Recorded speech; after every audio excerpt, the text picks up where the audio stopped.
Hey guys, welcome to the iHollywood television show. I am Noah Wilson, and today we're celebrating the sequel to I Can Only Imagine hitting theaters on February 20th by Lionsgate.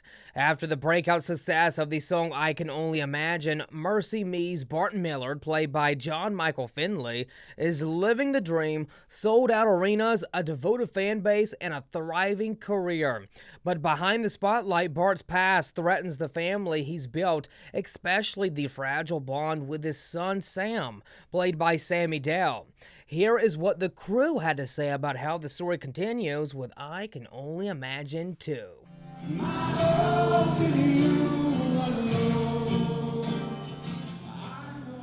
I really like Brent McCorkle, who, co-wrote the first one, did Jesus Revolution.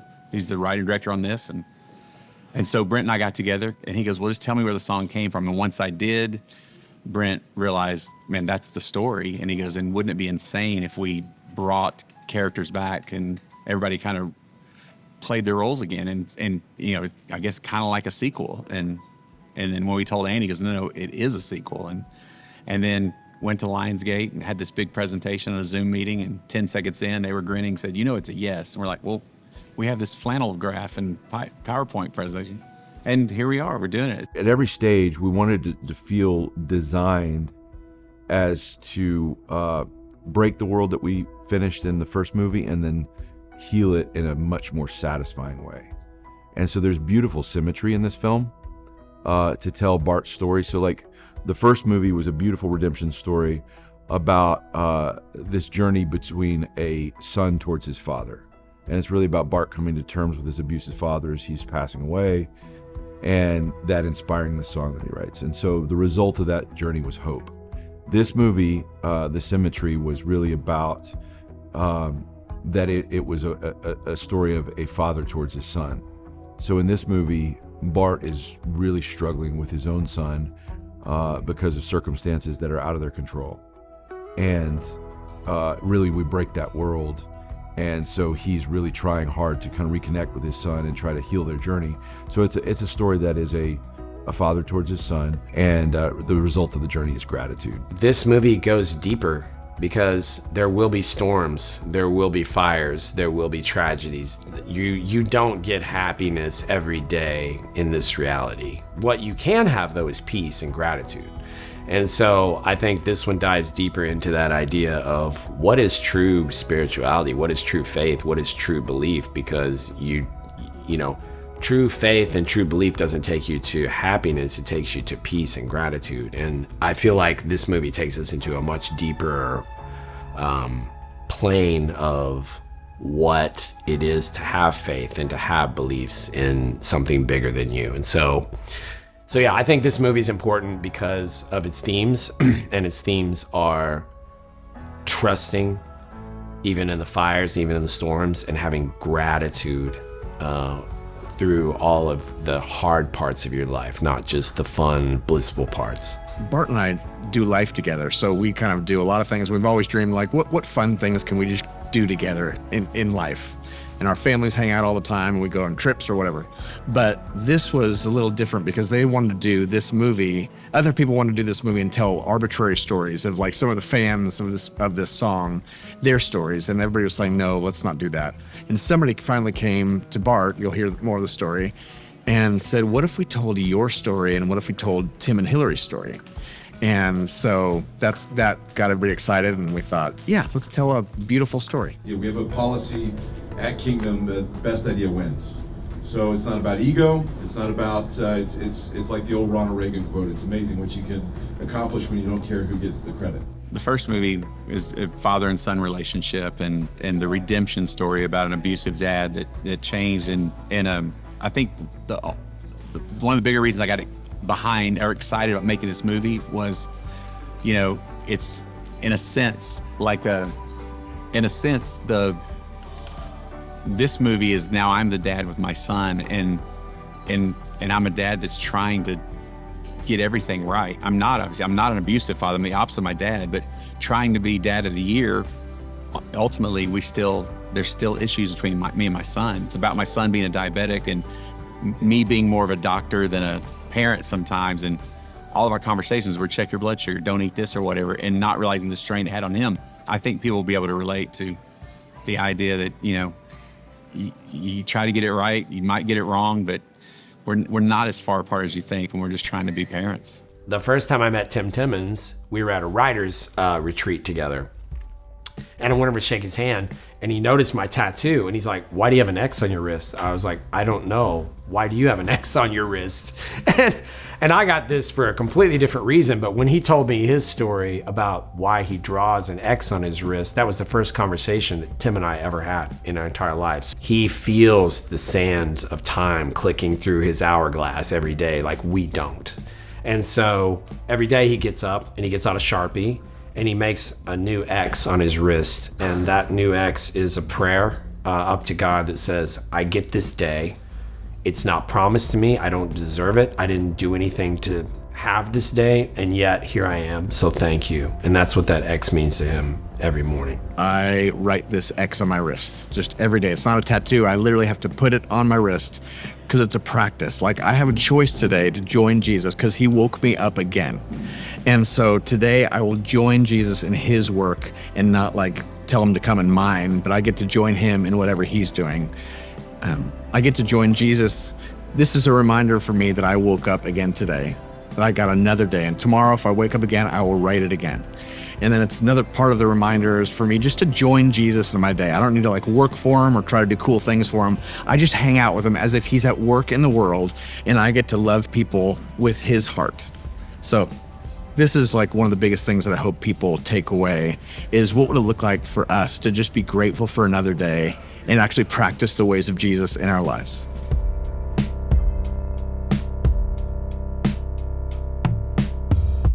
Well, we have more to come with our special inside look at the making of I Can Only Imagine 2 with Lionsgate. Coming up after the break, you will hear from the cast as they discuss their characters in the film and what it was like to be part of a project with the Erwin brothers.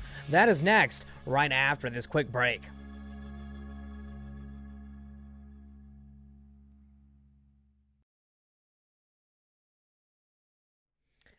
Welcome back as we continue a deep dive into I Can Only Imagine 2 with Lionsgate. We had the chance to sit down with the cast to share their thoughts on why they wanted to get involved with the film, along with touching on what you can expect to see from them with the characters they play in the movie. Take a look at this.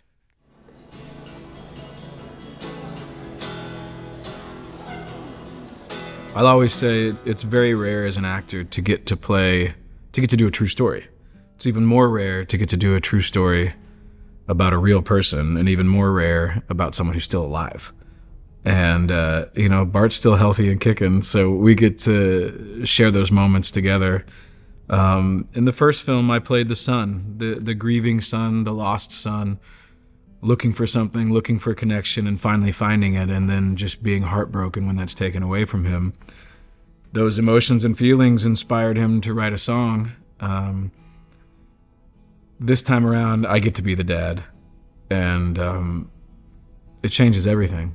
I really resonate with Sam as a person even, and I feel like there's a lot of similarities between us that are really important to my life. I know that as a fact.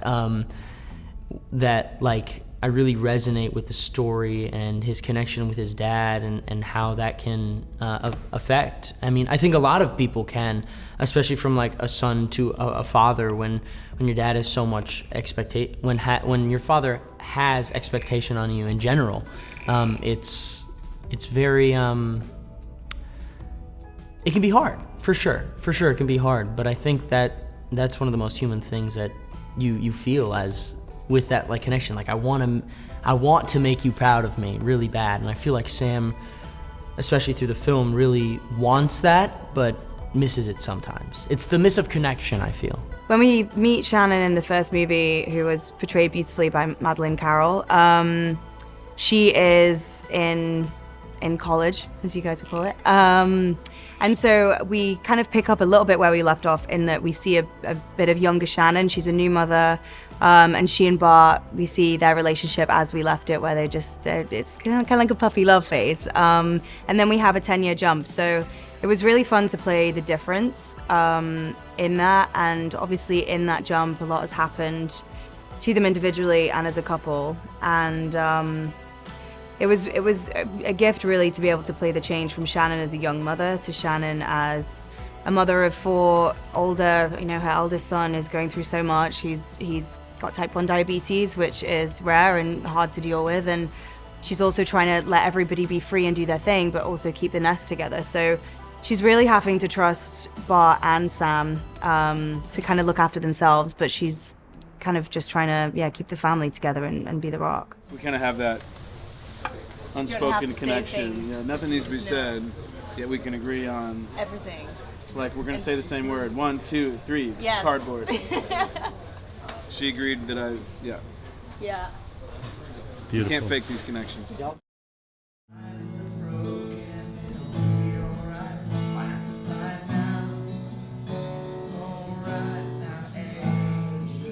The spiritual guide for Bart's journey is this lovable kind of character named Tim Timmons.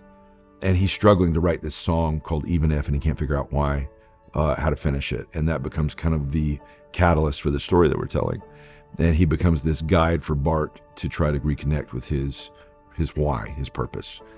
And so when we got into that, Tim is such an interesting, eclectic, complicated, funny, charming, sad, all those things character. They're like, we got to find somebody that can really commit to it. And when we found out that Milo Ventimiglia was interested, and a lot of people love Milo from, obviously Gilmore Girls and This Is Us, and I'm personally a big fan of his from Heroes. I was like, this is too good to be true that we get a chance to have him on board. So we had the first meeting and just said, what he thought, and he just said, I have fallen in love with the script. I've fallen in love with Tim. I want to play this character. And so he fully committed to the role. In the beginning of the film, when we meet Tim, we see him, in his house with his wife. He's going through something, I think in his first moments we see like a stitch of pain. Don't really know what it is. We see him, lining up an X on his wrist. We don't quite know what that is just yet. And we see just this phone call that changes his mood and totally lights up his morning, which he shares with his wife, Hillary. And, from there, it's just this ride of excitement. Tim's joining a tour, like one of the first tours he's been on. And it's just a huge moment, and he's grateful. He's grateful for it. He's soaking it up. He's, making friends when I think there's a little bit of friction with he and Bart, because Bart is going through something very heavy himself, but they don't quite know it. They don't line up on that heaviness just yet. Tim recognizes it. And along in the journey of Tim, what we do uncover is he has cancer, and it's not a good one, and it's progressively getting worse, his health. And ultimately to the point where, he's gonna have to step away from the tour and deal with it. And, I think having that weight of, what some people consider a death sentence, someone's, telling you like, hey, you only have a short amount of time to live. It's like, you can either, lay down and give up, or you just move forward positively. And Tim is one of those guys that keeps moving forward positively. So his journey is not one without struggle, but I think his presence and grace and the way that he embraces his faith and embraces those that he loves and life, it kind of like pulls him through it. Hillary is so warm and very engaged, like great eye contact, really just kind of makes you feel like warm and comfortable. And I think she's like very interested in people, like she's a people person. But she's also really honest, you know, like for as kind and warm as she is, she has a way where she can kind of just like tell it like it is. And I think that's such a gift, to be able to be warm and also kind of like, yeah, here's the facts. Not everyone can do that. And the way that she is with Tim. What? I got the tour. Babe, that's incredible. Congrats. Oh, honey, you've worked so hard for this. Tim is homicidally optimistic, is what I like to call it. Just one of those people that just like waterboards you with kindness and encouragement to a point where you're almost like, what's the catch? You know, like you're not skeptical, but you're kind of like, you're so not used to that these days, or maybe ever. Someone that just genuinely wants the best for you. And so, you know, whether it's the real Tim Timmons or whether it's Milo playing Tim, this character that we're introducing, Bart is kind of a little hesitant about, you know, he's not really sure he likes him, and everyone else kind of falls in love with him. And I think it's, you know, Bart's the lead singer of a band. He's used to the attention. And I think seeing someone else grab the attention, I think what's also more important is Tim kind of has the personality that maybe Bart wishes he had. Maybe the personality that Bart thinks he would have if he didn't have all this trauma he was dealing with. Someone that can just be encouraging to everyone and, you know, bear hug everyone to death. But Tim kind of plays the light in the darkness of our film. And what you don't know is he's got his own stuff going on. And no one understands any of that. And Bart, of course, has no clue. But Tim is just that friend that you're like, man, how are you kicking? How are you still going? Like the Energizer Bunny. And at this point in Bart's life, he hates it. And so it's this really good conflict that we have going on. I thought it was crazy to make a movie, even more crazy to make a second one, to now I've loved it so much. I'm like, yeah, let's go to space or somewhere in the third. Let's do something. Like, we literally just talking about, like, what, you know, praying that it does well. And if it does, there will be a moment where somebody's going to say, what's next? And I'm like, figure it out, man. Find a reason that we can work together some more, because I'm loving this. It's been so much fun. I hope you will take your family and friends to see this movie when it hits theaters on Friday, February 20th. There are so many things that we can learn and take away from this movie. Now, when we come back, we wrap up our inside look at the making of the movie with the cast and crew sharing what they hope audiences will take away from the second film. That is next.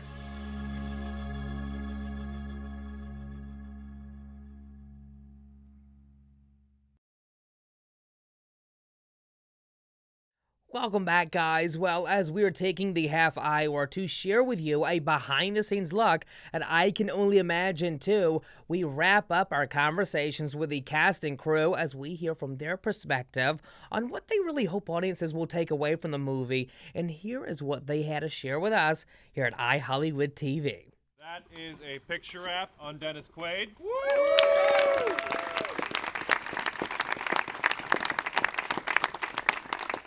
I can't wait for part 3. Yeah, in space. And that is a picture wrap on John Michael Finley.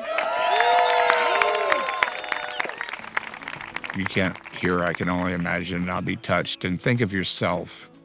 And that's it's a wonderful thing about music. It's worship, really, in that sense, because it really brings you to a place where there are no words to express. You can feel its presence, but with music, it's the vibration that you can point at but can't quite express with words. I really hope this movie calls people into a deeper love and a deeper trust in love. I think if we can get to the deeper depths of love, you will find more trust and more gratitude and more surrender, because it has you. It does have you, even in the hard times. Maybe it has you more in the hard times. And so I think in this modern culture, me included, we suffer from a lack of gratitude because somehow we think all of our days should be easy, and that's not promised to us. If we're honest with ourselves, we are all going to have our fair share of hard days, some more than others. So I want my faith to be resilient. I want my belief in love to be resilient enough to find gratitude and peace even in those days that are really hard, because that's true faith. True faith is unwavering belief even in like the most shattering of days in your timeline. And so I really hope this movie calls people to a deeper trust and a deeper surrender and a deeper understanding of the depths of love that exist all around us every day. I think even more so in our hardest, darkest days. I hope audiences feel seen when they come out of this movie. Like I said, I think there's characters in there for everyone to relate to. And there's so many different struggles going on in this movie. Physical struggles, so, you know, Sam's physical health, Bart's mental health, Shannon kind of just trying to keep life on track for everyone, so that when they do come back, there's something to come back to. So I just hope people leave feeling a little bit more faith in humanity. This film really just shows the beauty of people, and I think sometimes we just need a movie that we walk out of feeling really good. I'm probably gonna cry though, so if that counts. I think that jump forward is going to be really powerful, where we're going to see Bart step into the middle-aged dad shoes and really, really weighed down by the burdens of past trauma, current trauma, and really trying to figure out whatever we want to call it, his mental health, you know. And I'm just excited for people to see what we've been working on. Some really powerful stuff. I just hope people feel full, you know. Full of life, wanting to hug their loved ones, and again, if they're struggling through anything, just having that overwhelming knowing that they're not alone. You know, they're not walking through whatever fires they're going through by themselves. That's what I hope people take from it. The biggest surprise I've gotten throughout this whole experience so far is the connection that I have. I mean, I really feel like I have a new family that I can trust in and just get the work that I want to do done. I've heard, this is my first film, but I've heard a ton of stories about what film sets are like, and this one is so supportive. And I feel like this being the top and the first on my list, I feel like every single thing I'm gonna do from now on, I'm gonna strive for this level of professionalism, this level of connection, this level of support, and how I can bring that to every other one. Like knowing that like the Kingdom story set is what I want to strive for.